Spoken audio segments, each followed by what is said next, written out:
Okay, so in lab 7.1, I see some people are having some problems. So the first thing, it does tell you that these activities were based on activities from your textbook. The lab modules are numbered according to the book activity they are derived from. Because the lab environment is slightly different from your local computer, some activities or steps may have been modified from the book activity to fit the practice lab setting. Activity numbers start with PLB or special activities which may not exist in the book but have been added to the practice lab. So the steps might be slightly different, but we're still going to be trying to accomplish the same thing. All right, and then we go through here and it tells us which devices we need powered on. So you'll need these devices: the domain controller, the vSphere Windows client machine, host 123, the iSCSI shared storage, and the app host. So let's see, that's 1, 2, 3, 4, 5, 6, 7. 1, 2, 3, 4, 5, 6, 7.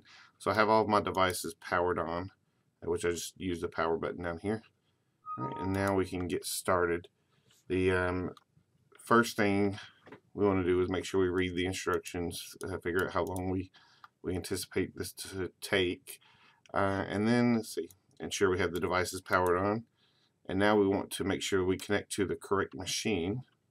Let's see, this is a hyperlink. Let's see what happens if I click this. Oh, great. It goes right to the machine that I need. And then from here, we can go through to the VMware vSphere client. So we have two here. That's web client and that's the client. I believe you can do everything that you can do in the web client as you can do in the client, but for these purposes of this lab, we want to do it in the client. All right. Let's see. 192.168.0.3 root and PASSW0RD. Okay, and we do not want to use Windows credentials. Those are some local credentials. All right, we're fine with that certificate error because it's a locally signed certificate.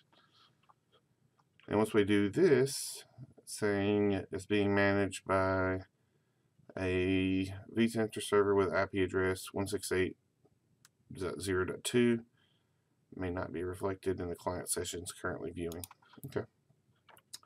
So we'll do that, and now we can go to the inventory. We'll see if there's any machines in here already. We can expand this down, and we can see there's some items in here already.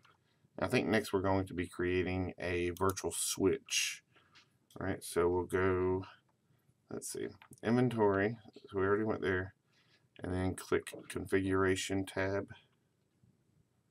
So we'll go up here, configuration, and then we'll go to networking. And then from there we can go through and we can configure what type of NIC we want, the virtual network cards. We can set all the different settings, and you can really just go through and finish your lab.